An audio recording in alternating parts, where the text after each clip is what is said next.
বাচ্চা পড়ে, প্রতিদিনই মোটামুটি বাচ্চা পড়ে যাচ্ছে, কেটে যাচ্ছে, হাত ভেঙে গেছে, আমরা এটাও খবর দিয়েছি।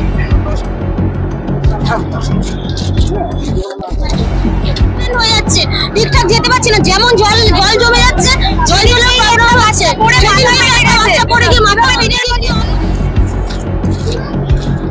রাস্তার অবস্থা খুবই খারাপ।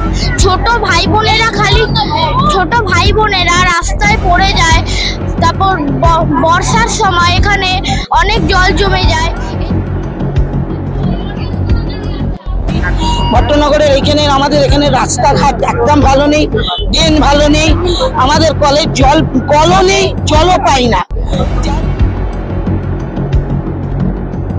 রাস্তার অবস্থা প্রচুর খারাপ, ওইখান থেকে এই পর্যন্ত তারপরে একটা গাড়ি অটো টোটো ডাকলে কেউ আসে না। न्यूज़ लाइन कोलकाता में इस वक्त हम एसटीसी रोड भट्टानगर कॉम्प्लेक्स में खड़े हैं। यहाँ पे देख सकते हैं लोग रास्ते में उतर कर विरोध कर रहे हैं, क्योंकि यहाँ का जो रास्ता का हाल है, बेहाल बंजर रास्ता है। यहाँ पे स्कूल है, स्कूल में करीब 400 से 600 बच्चे आते हैं और रोज ऐसे रास्ते से सर्वाइव करते हैं। यहाँ तक कि ये भी कहना है बच्चे गिर जाते हैं, हाथ पैर कट जाते हैं, यहाँ तक कि एक बच्चे का हाथ भी टूट चुका है। इस तरह सर्वाइव करके स्कूल जाना, स्कूल पे जाकर पढ़ना कितना जरूरी है हम सब जानते हैं, लेकिन इस तरह से अगर जाना पड़े तो वो बच्चे का भविष्य कहाँ जाएगा।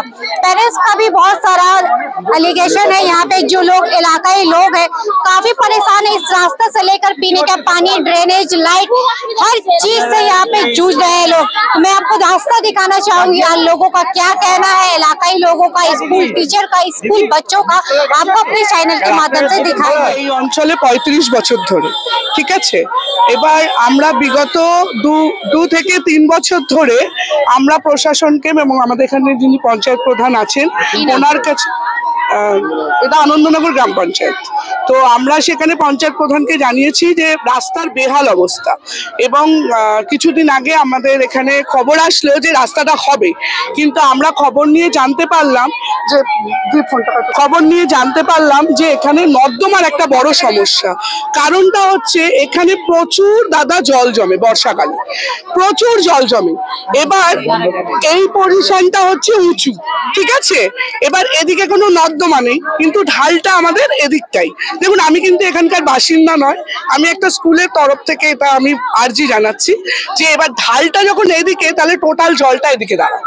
এবার আমাদের স্কুলে 2 বছর থেকে 10 বছর অব্দি বাচ্চা পড়ে, প্রতিদিনই মোটামুটি বাচ্চা পড়ে যাচ্ছে, কেটে যাচ্ছে, হাত ভেঙে গেছে, আমরা এটাও খবর দিয়েছি প্রশাসনকে, কিন্তু মানে হয়তো ওনাদের কোনো সমস্যা আছে, কিন্তু পঞ্চায়েত প্রধান সবসময় আমাদের সঙ্গে যোগাযোগে থাকেন।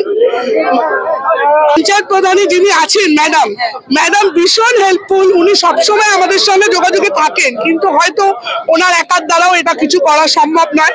পরপর একটা তো ব্যাপার থাকে, কি আমাদের একটাই রিকোয়েস্ট যে নর্দমা না করে যদি রাস্তাটা করা হয় তাতেও কোনো বেনিফিট নেই, কিন্তু জলটা এদিকেই দাঁড়াবে।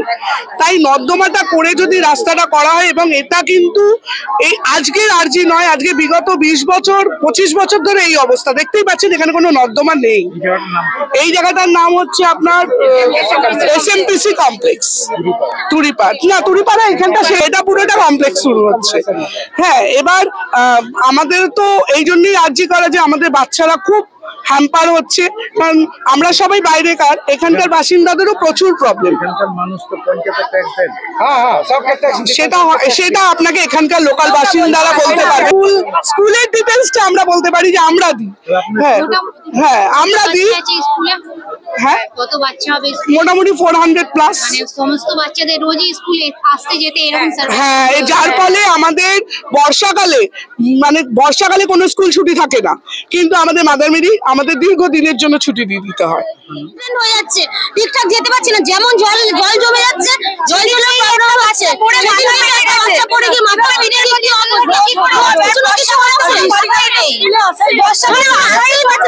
স্কুলে তো আমাদের আসতেই হবে, এটা তো ডেলি কামাই করা যাবে না, এখানে তো আমাদের আসতেই হবে।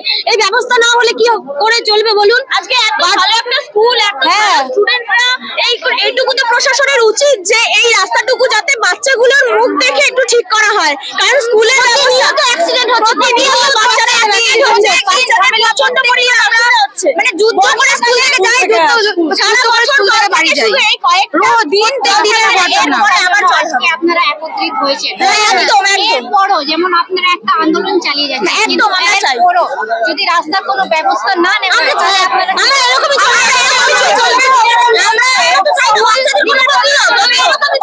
আজকে আমরা গার্জিয়ানরা বাচ্চারা সবাই তো আর লাক্সারি ভাবে আসতে পারে না, কেউ সাইকেল নিয়ে আসে, কেউ গাড়ি নিয়ে আসে,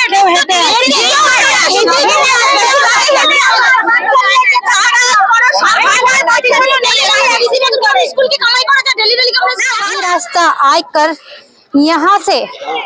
यहाँ तक पूरा बन चुका है, पूरा फ्रेज ढलाई करके बन चुका है, लेकिन यही रास्ता इस एरिया से पूरे स्कूल तक ये रास्ता नहीं बनाया गया है। यहाँ से डिवाइड होता है, जैसे कि कोई एरिया का ये हो कि उस पार बन गया है, इस पार नहीं बना है, लेकिन इसके पीछे की वजह क्या है, इस पार के एरिया को क्यों छोड़ दिया गया है? ভট্টনগরের এখানে আমাদের এখানে রাস্তাঘাট একদম ভালো নেই, ড্রেন ভালো নেই, আমাদের কলের জল কলও নেই, জলও পাই না। যার বলি সবাইকে বলি, সবাই আমাদেরকে বলে হবে হবে হবে, আমরা 20 মিনিট রাস্তায় গিয়ে জল বয়ে নিয়ে আসি। এখানে রাস্তার অবস্থা খুবই খারাপ, ছোট ভাই বোনেরা রাস্তায় পড়ে যায়।